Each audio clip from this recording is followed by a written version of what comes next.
This is a short segment on how to properly wield a knife in knife fighting. My assistant, Chainsaw Nathan, and I am that one guy. Okay. I'm going to teach you right now how to properly hold a knife. This is the proper way to hold a knife. I don't care what anyone else says, anything you see on fucking TV, do not hold a knife like this. You know a kid, his initials happen to be Derek Chambers, and he holds a knife like this. There isn't much you can do with a knife like holding it like this other than that. And that's not effective. Okay? Listen to me. I have a 20th degree black belt in ass kicking. Okay? Now, when you hold a knife like this, you're able to swing like this, turn, swing back, and stab. You can't do that any other way. Alright? And you can go fast, slow, and however you want. Now, the problem is when you hold a knife like this, come at me with some stuff. You can't block with a knife like this because unless you do it properly, you're not going to be able to block it. It's going to turn and they're going to cut your arm off. And that would suck. That is not very cool.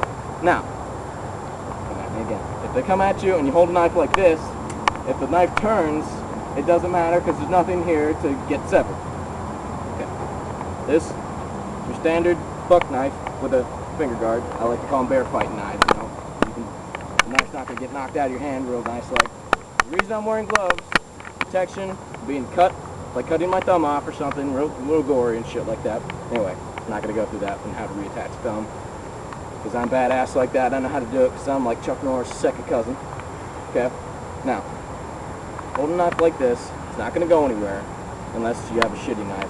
Which most people do. They, you know, they buy the real fancy fuck off knives, you know, the real curve and all the fancy shit. Those knives break. These knives don't buy from Bud K because those guys suck. Yes, buy from Cold Steel or Frost. Almost Knifeworks. Almost anything in Knifeworks, but they sell.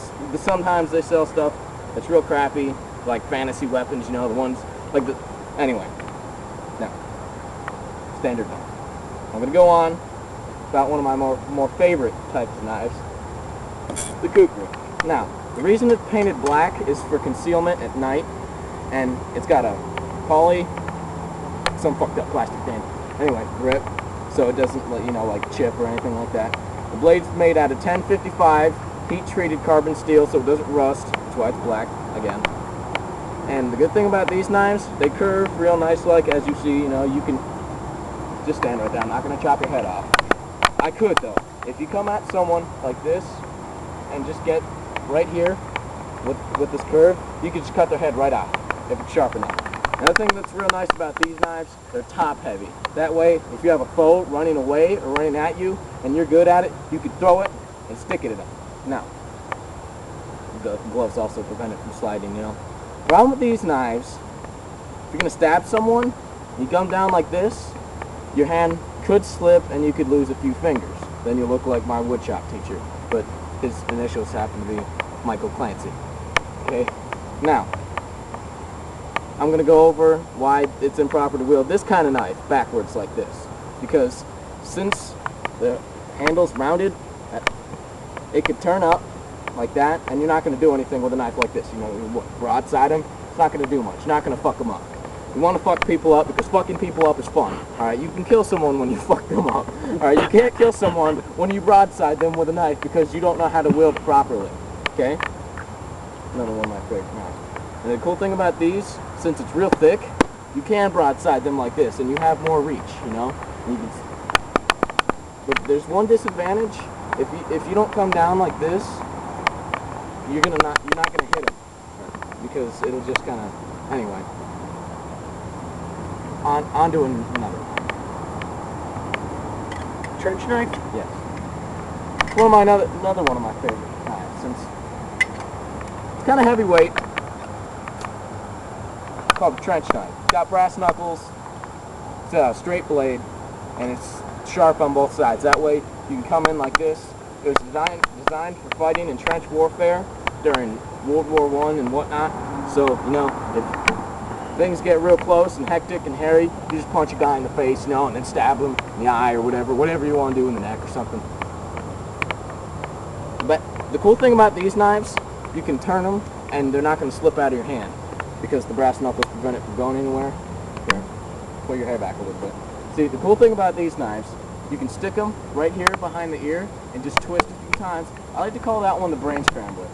All right, it works better with K-bar knives because they got one finger hook, you know, and I just think it works better. And they're usually serrated, so it just adds to the scrambliness, you know, and twists the brain all up, kind of like spaghetti. Anyway, and cool thing about this knife, it's got a thumb stopper, so you can stab someone, you know, and like, you know, gut them a little bit, you know, real quick like. And then when you punch someone, you can either come around with this little sharp tip right here, and then just beat their brains in, you know, like just crack their skull, anything like that.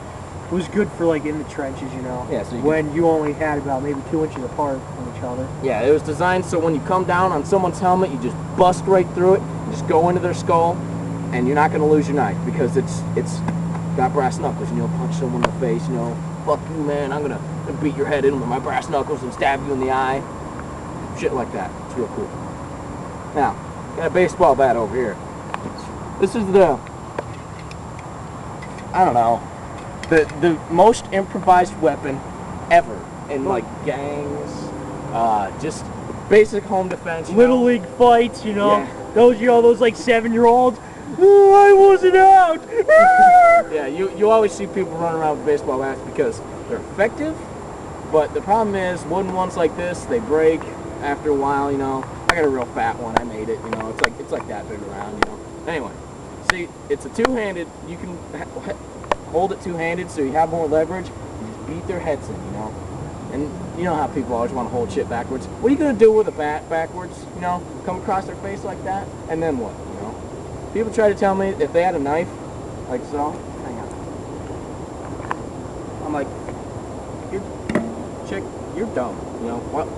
She said, you come across them like this and knock them down. This isn't going to knock someone down unless you're like fucking King Kong or Arnold Schwarzenegger, Chuck Norris, or Ted Nugent or something. Ted Nugent! Or someone like myself, because I'm a big, powerful motherfucker, you know. I don't look like it. I mean, I got little pasty arms, but that's like dynamite, dude. Okay? Anyway, you're going to come across something like that, that's not going to knock them down. And then they told me that they would come down like that on their chest. Okay, but what if you miss? You know, were you just going to get them like in the stomach, you know, so they can still get up while their adrenaline's pumping and beat your face in, you know? I always like to tell people, if you're going to stab me, make sure you stab me and kill me the first time, because I'm going to beat your ass afterwards. I don't care if I have to use a baseball bat, big rock, or just beat your head off a gravestone, you know? Yeah, or whatever. Or run your dumb ass over with my car. I don't know, it's a piece of shit, it's a Ford, but you can still kill someone with it. Anyway, back to the baseball bat. The cool thing about a baseball bat, you still have reach on someone, so when they go to come at you, you can just like